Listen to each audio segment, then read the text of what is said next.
I'm going to decide that it doesn't bother me. I have got the ultimate journal envelope for you today. I'm going to show you how to make this. It is so quick and easy. You are going to love it. I'm also showing you my new fabric journal and giving you a quick little flip through and how I did some of the pages. And I have two really fun product finds to share with you. Here we go, y'all. Well, welcome to Pink Paper Peppermints. My name is Melissa, and I am so glad you're here today. We are starting week 1 of My Heart of Thanksgiving, and if you don't know what that is, there is a link in the description below so that you can sign up, find out all about it, and join us. So I'm showing you my journal cover right now. I made it kind of what I was looking for it to look like was maybe a princess's dress, since our theme is the king's daughter. And I'll show you some more of that later, but I wanted to show you the pocket. This is the pocket that goes in the back of your journal, and you can see how much I can fit in here. It's such a great pocket. You can fit giant journaling tags in here, envelopes full of ephemera, rubber stamps, all kinds of fun things. So let me show you how to make it. We are going to start off with 2 pieces of paper. Now, for the size that we're making for an A5 or a half sheet journal, these are the measurements. It's going to be 10.5 long by 8.25 tall. Basically, you're just trimming a little bit off your 8.5 by 11 paper so that it will fit neatly in the back of our journal. So the first thing that we're going to do is glue these 2 pages together. We're going to glue the 2 sides to create one centerpiece. So we're going to glue those right together. You want to make sure that you glue all the way around the edges and in the center, and you form a really good bond. I didn't really do that here since this is just a sample to show you, but you do want to do that so it doesn't peel up on the sides. So we're going to turn it sideways so that I can show you how to do this. The next thing that you want to have are 2 little accordion folds. And I'm going to show you how to make these out of fabric here in just a minute, but to start off with, you might want to practice with paper. And you could also just make it with paper. You could make it with a Tyvek, like a recycled Tyvek envelope. And the measurements are here for the A5 size that we're making, 4.25 inches wide by 3 inches tall, and each fold is going to be 3/4 of an inch to create that fold. And we're going to have 4 folds then, or really 3 folds and 4 pieces of paper. And I've made some little marks here. You don't have to do this on yours unless it helps you. I just did it so that you could kind of see what we're doing. You want to hold your accordion folds so that the valley fold is in the center. So you see how it makes that little V in the center? That's how we want our folds. And we're going to take those accordion folds and we're going to glue them to this piece. We're going to line up the dots. I've got 2 dots on the inside flap there, and then 2 dots on the card, and we're going to line those up. And when you glue these down, before you glue them, you want to make sure that the fold part is up against the sides of the paper. We're going to leave 1/4 inch at the top there and 1/2 inch at the bottom. And I've done that here. And you see how it wraps around? You just want to make sure that it's right to the edge of that piece of paper. And I keep saying paper, but you probably want to use cardstock for this so that it's more sturdy. I'm using photo paper here. It's a 50-pound photo paper, I think, and that works pretty well. You could also even just use a recycled file folder or anything stiff enough to create an envelope. So, okay, so now we're going to fold that in, and the next thing that we're going to do is fold it over, and we're only going to fold the middle part over. So you see how I have those 2 top flaps are sticking out? Now I'm going to put some dots on them so that you can see them better. And those are going to stay out. The middle part is going to go in, and that last flap is going to stay out. And then we're going to pull in that back piece and glue over it. So you see I'm kind of holding it down with my 2 hands, and now you can see the dots lined up there that we want to add our accordion fold to. So now we're just going to fold that last flap in and glue it down to the back there. And that's going to be the back that we glue to the inside of our journal. And that is literally it. That envelope is made. And like I said, it took forever to explain it to you, but after you do it a couple times, it is so fast. You can make these so fast. So I just wanted to show you quickly where you put it in the back of your journal. You're just going to glue it down on the back where we wrap those flaps around on the accordion fold. You're just going to glue it right down to the back of your journal, and you just want to center it in the middle and then make sure it's lined up at the bottom edge of the piece of paper, and then make sure you have enough room at the top to insert things into it. So these are my fabric pieces. This is going to become my accordion fold, and I made them the same size as the paper that was 4¼ by 3 inches, and I'm going to fold them in 3/4 inch folds back and forth like this, and I'm going to press them down with my fingers, but I'm also going to take them over to the iron and press them really, really well so that they have a nice crisp fold, and that'll make it easier when I'm putting those on my paper. So the paper that I am using is, like I said, double-sided matte photo paper. It's 50 pound. I have a link to it in the description below. And I've printed it on both sides with one of my favorite papers from the King's Daughter kit, which is also linked below. And so now I'm just doing the same thing that we did with the white sample paper. I'm folding the two pieces in half, and then I'm going to glue those center pieces together. So we're going to do it just like we did before. You want to make sure the edges are lined up, and you can see why I used white before because it's kind of hard to see when it's all the same pattern. And so I've got my middle pieces glued down, and now I've got my fabric pressed into the accordion folds. You see how the V is in the center there, and we're going to line this up and glue it down. Remember, 1/4 inch at the bottom and 1/2 inch at the top. And so if you have fabric that is one-sided like this, where it has a right side and a wrong side, you just want to make sure that your right side is facing up because we're going to be folding this in. And so we want the pretty side to face out to us. So make sure that your pretty side is facing up when you glue it down. Push those sides in, make sure they're right flush up against your cardstock, and you're going to glue those down. So I've done that here. And this is really just the same that we're doing with the paper, just slightly different. And so now we're going to fold out those accordion folds just like we did before, and now you can see the wrong side, and that's going to be covered up. So we're going to fold those out, and we're going to glue those down. It's a little trickier with fabric, that's why it helps to press those seams really well, not the seams, but the creases, I should say. And then we're going to fold them over the back and glue that down. And once you get it all glued down, I do recommend that you let it dry for a while before you start to open and close it so that it can adhere, and your cardstock will be a little damp at first and you don't want it to tear.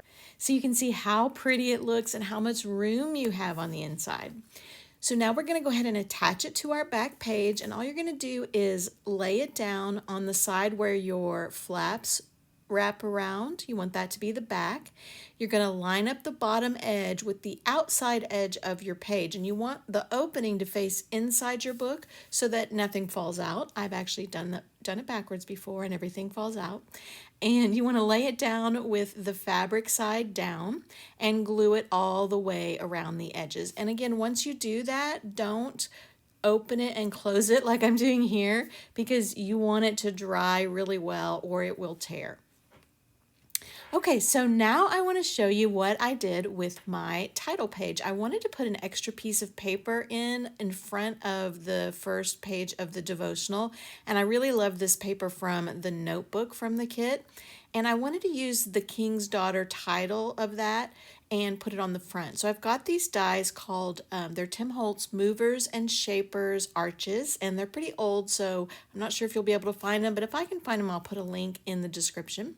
And I cut that out. It's a little bit off center, but I decided that it doesn't bother me. I'm going to decide that it doesn't bother me because I didn't want to cut it again. So then I'm just going to layer it up with some different pieces. I have some scrap fabric left from making the cover, and I'm going to layer it up with that.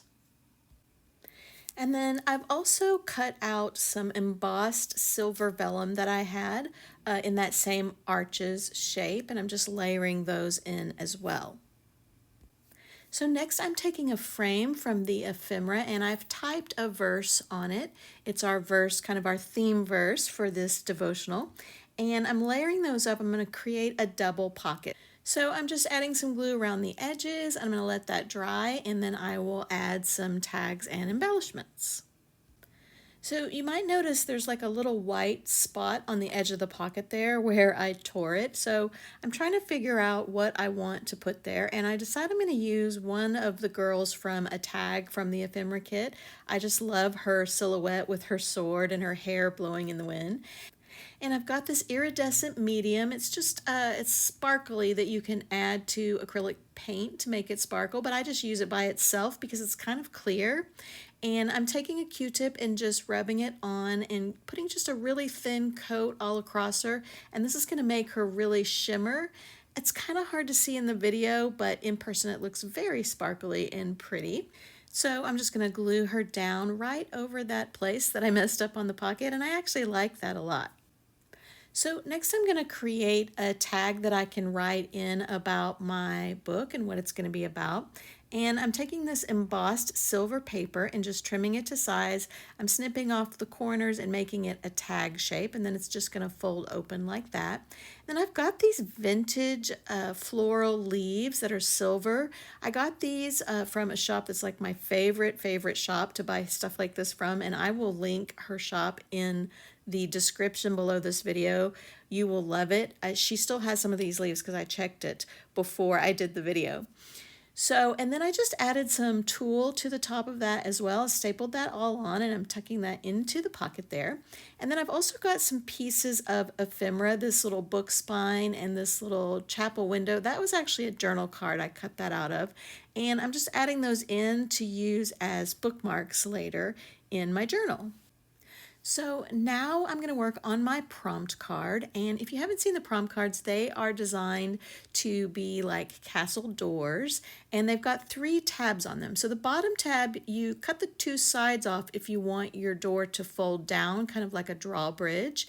And if you want it to open up, you're going to cut the bottom tab off and leave the 2 tabs on the side, and you're going to cut it right down the middle and wrap those tabs around the back of your card so that they open up, and glue them on the back there. And that's what I'm going to do with mine. I decided I wanted this one to be kind of like a shutter door, and I may do something different with each card. I haven't decided yet, but so you can see how cute that looks. It comes with wood grain paper so that you can print that on the back and make it look like wood on the inside of the door.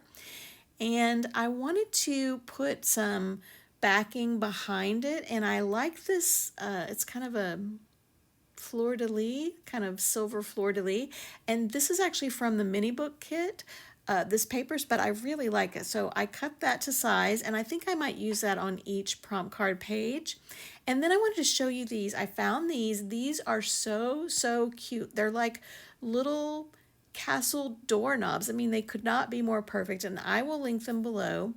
And they're brads, so super easy to put on your doors. You just poke a little hole. I used a push pin and laid the door on a mouse pad and just poked a little hole in, and then put my brad in, and it looks so adorable. Now I noticed when I was editing the video that I used 2 different colors. There's like a silver one and a brass one. And so I might change those out, or I might just brush some gesso over it and call it good. We'll see. So they look so cute when you open and close them, and I just love those little knobs.